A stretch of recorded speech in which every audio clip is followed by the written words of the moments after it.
All right. We got games are infested with cheaters from LMG clips. Oh, dang. From like 11 days ago. So I'm behind. But let's see what's happening with video games and cheaters. Apex Legends tournament last weekend, at least Oh, two professional players were allegedly hacked mid-game, oh, he's on this train. Okay. leading to the final of the Apex Legends Global Series being postponed. In two separate matches, Imperial Hall was given an aimbot, and Yep. Genburton was suddenly able to see the location and health of everyone else in the round. The cheat menu was opened on Genburton's screen, Yeah. contained a joke option of "Vote Putin," and a message was sent via his in-game chat, which read "Apex Hacking Global Series by Destroyer 2009 and Yeah. Random." The Anti-Cheat Police Department, a volunteer-run group that gathers intelligence on cheats and cheat vendors, wow, I didn't know this was a thing, issued a statement saying that there was a remote code execution exploit present in either the game itself or an Easy Anti-Cheat. Easy Anti-Cheat, however, denied that there was any remote code execution vulnerability within their system in their first tweet in 5 years. Destroyer 2009, the hacker The guy. taking responsibility for the incident, has since spoken to TechCrunch and said that the hack was mostly just for fun, but also Which is really crazy because normally, depending on there's people that make cheats and there's people that just use cheats. So since Destroyer 2009 is probably the dude that just makes the cheats and uses them subsequently, he was probably a little more transparent in his like reasoning on like actually be willing to like do an interview with at least somebody. Um, so that's you know kind of crazy, but I mean if he said that like oh it was only just for like some jokes and whatever and some notoriety within like the cheating community, then I mean it is what it is, man. also to force Respawn to fix the vulnerability he used to hack them. EA Oh, doesn't have a bug bounty program. He didn't say exactly how he hacked the matches, beyond that it had nothing to do with the server and it never went outside the game, and didn't involve infecting either player's rig or malware. Destroyer oh, dang. 2009 apparently with malware. with malware, sorry. Destroyer 2009 apparently has a reputation for hacking high-profile players for the lulz.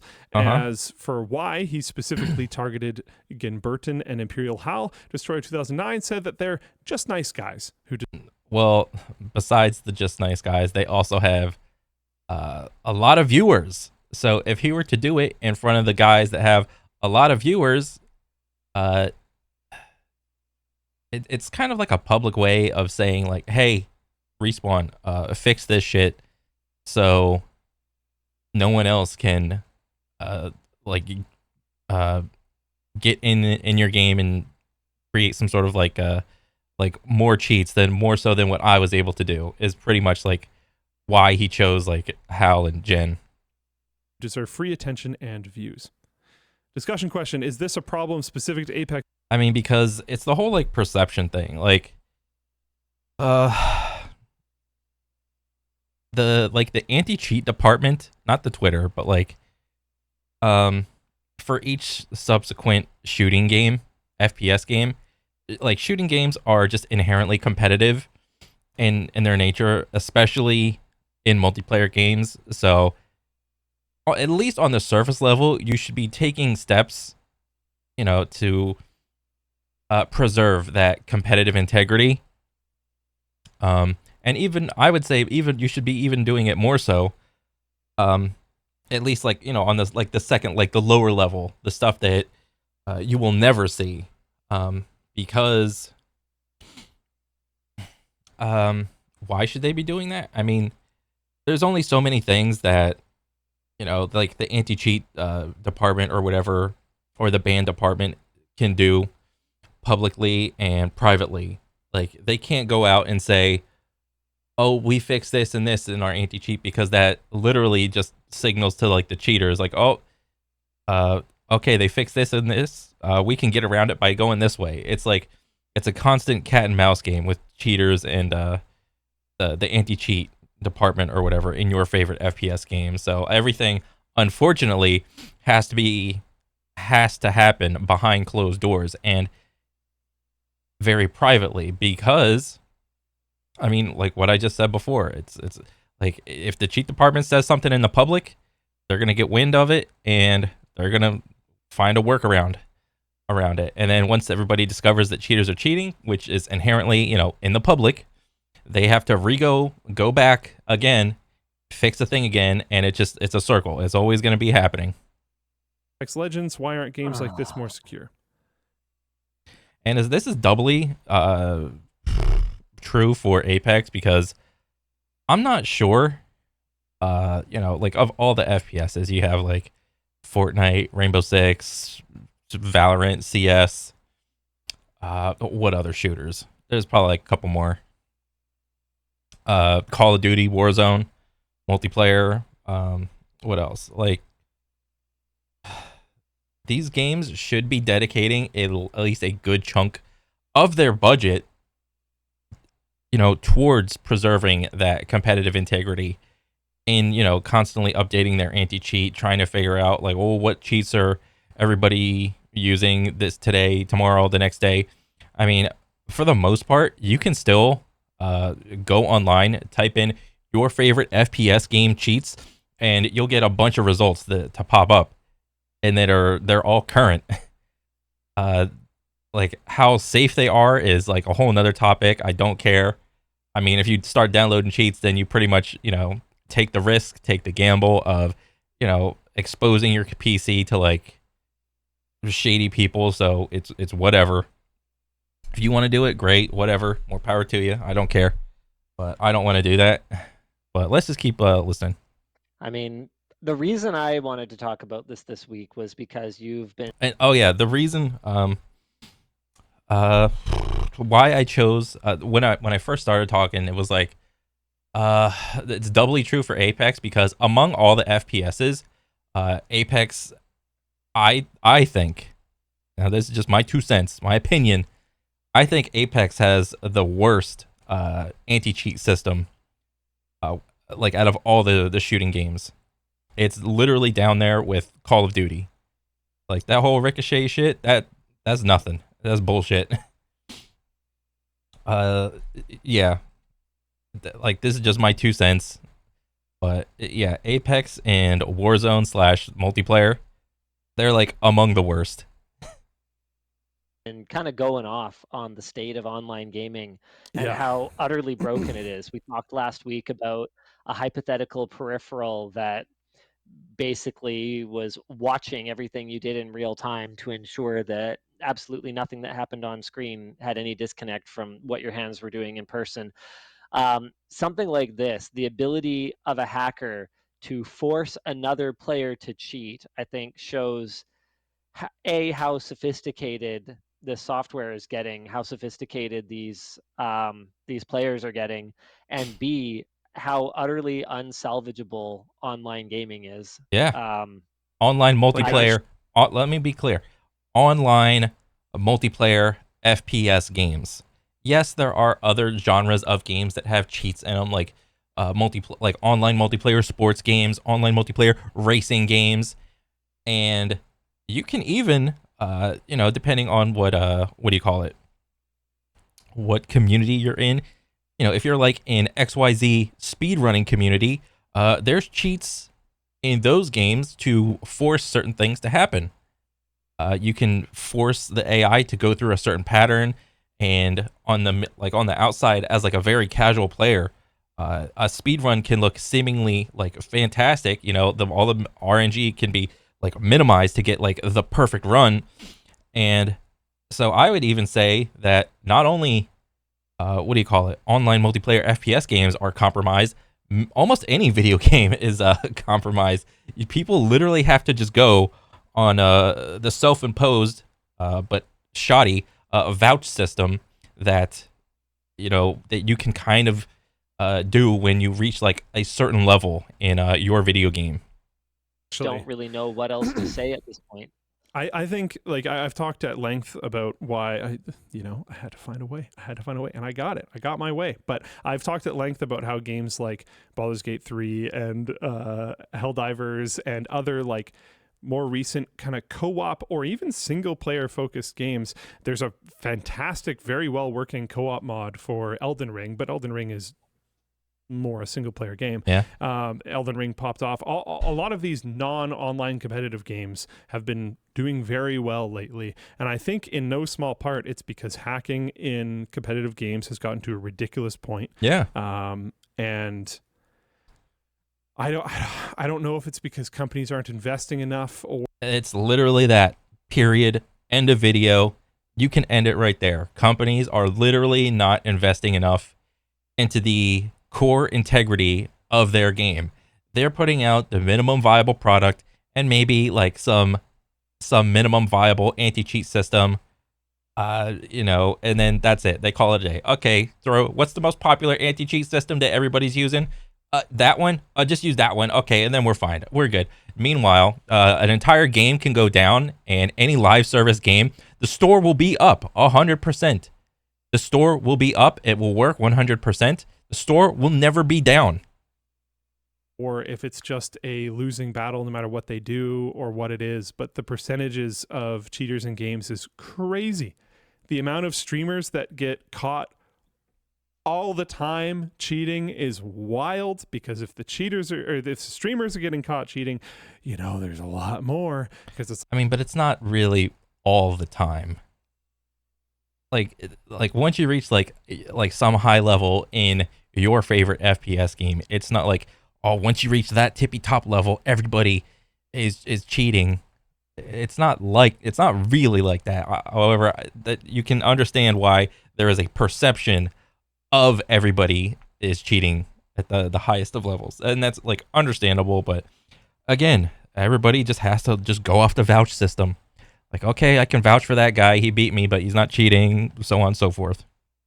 It's a lot easier when you're not on stream. So it's just, it's frustrating, and it ruins things, because the biggest problem, which we've also talked about, is it brings to doubt every other loss or death or whatever it is that you have in a game. Yeah. Even if that person isn't cheating, it's like, well, were they?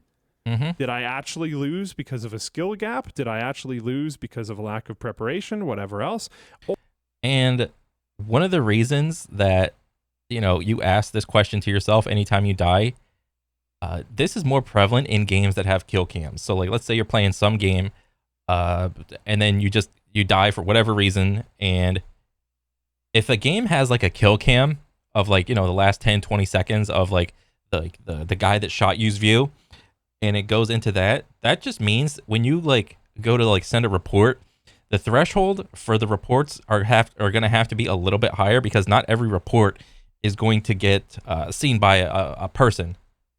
So companies are kind of incentivized to not even have a kill cam in their game. And, if they do, that just means it's more work for people in, like, the band department. And, and that just creates more work. That just creates more demand on them. And that just means more bodies that they need to fill positions to get through all the reports. And that just means, like, more money for the band department and less money for these, like, big investors to take home in their pocket. And they don't want to do that. They want to have less people in the band department. They want to be taking home as much money into their pocket, not giving it away and, like, hiring more people to have, like, a higher quality game. Or did I lose just because this person's cheating? Which really sours the whole experience. I think a lot of people out there are okay with, not being good enough to win all the time, but don't really feel super okay with losing because, the other person might have actually been worse, but they installed something and now they win anyways. Yeah. So it's rough. I know a lot of people personally that have kind of stopped really playing that many online competitive games, especially online competitive shooters. I even know people that have traditionally not really been interested in anything other than online competitive shooters that have started shifting to things like League of Legends. of all games. And even within League of Legends, there's that one monitor that pings enemies on the minimap. And nobody knows if that's legal or not. So there's cheats built into the monitors for League of Legends. Because yes, you can cheat in League of Legends. Really? Yeah, but it's a lot less impactful than cheating in something like, say, Warzone or... I mean, regardless of how impactful it is, cheating is cheating. Yes, there is. You could I could understand the argument for like a gradient of cheating. I mean, but that's like a whole nother topic that would take like a long ass time. But if you are automating something that the player should be doing themselves, that's probably, grounds for like, that's an obvious cheat. Or Valorant or Call of Duty or Counter-Strike or something like that. So yeah, it is what it is. But this sucks. This sucks a lot. There's a merge message here that I want to jump to real quick because it's kind of on topic. Oh. From Brandon G. Luke, Larian announced today that Baldur's Gate will not be getting any major DLC. As someone who hasn't played yet, this gets rid of a barrier to entry for me, but how does it feel for a long-term player? Oh. Yeah, I'll speak to that. That's I've actually reached out to them about this already. I am sad. Strong disagree. Very angry. No, actually, I'm sad because I really like the characters, I really like the story, and there's honestly a lot of ways that I could see it going that I think would be fantastic. That team is amazing from bottom to the top as far as I can tell, so I think they would make a very good DLC. But if you read the article more, the reason that they give for doing so is because they didn't think their hearts were in it. Apparently, there was communication before BG3 was released about other projects that they could work on that were not BG3, and the team was excited to work on those. And when BG3 was this like incredible smash hit success, the natural stepping for a gaming company is to make DLC or additional content of some kind through expansions or whatever else, so they can continue to monetize that game. And that is what you naturally do. So yeah, and a lot of the times, when a game is being made, the concept of DLC is literally right there alongside of the main game. It's being like the DLC is being made about the same time as the main game. I mean, it's probably going to be like second priority to the main game, but it's just a matter of, okay, the main game is being made from here, and it might, like, the DLC is like, once you start working on this part, okay, I'm done, let me start working on DLC. Yeah, DLC is made almost, in a lot of cases, alongside the main game. It's just released at a later date. Larian stepped into that normal thing that you do, but their hearts weren't really in it. They were excited to work on this other thing, and the CEO of Larian, Sven Vicky, I hope I pronounced his name correctly, just decided, like, you know what? No, we're going to do the thing that we really want to do, which is this next project that they're not announcing. That's fine. And you know what? I have some sadness for not receiving DLC for this game. That's fantastic. But I have more excitement for the next thing that they end up doing. So as far as I'm concerned, it's the right move. I think that's good. If they're a well-funded next thing. Yeah, exactly, right? Like, whatever. So yeah, I don't know. I think that's good. I also think the next thing that they're doing is not specifically D&D. There's been some talks about that as well, which might be a good move. Their previous game, Original Sin 2, as far as my understanding goes, is not based on any of that, and it's fantastic. I don't think they need to be attached to D&D at all, personally. I don't think that's required in the slightest. I think they have no issue creating worlds, creating... Bro, I'm going to go ahead and say this. When D&D 6th edition comes out, that shit is going to slap. For sure. Interesting storylines, creating interesting character bases, all that type of stuff. I think they'll be completely fine doing that. So... yeah, I'm excited for whatever they do next, and the motivations behind this move make me excited for the fact that they did this move, despite the fact that I'm still sad that I don't get DLC. So, yeah, I think it's good.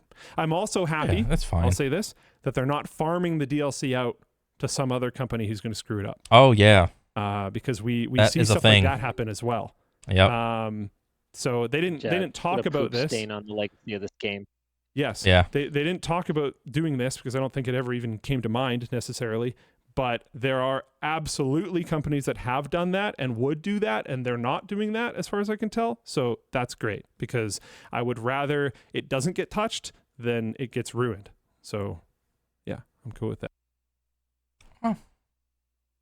Oh, I thought they were gonna touch on like the infested with cheaters part a little bit more, but it's whatever. Yeah, I mean that's fine. Yeah, the whole cheater situation is I mean it's getting dealt with. Hopefully, it's been like a couple weeks, maybe a month since that incident happened, and I don't know. Hopefully they got a grasp on it. But yeah, that's pretty much it for me. I'll catch you guys on the next one. All right, later.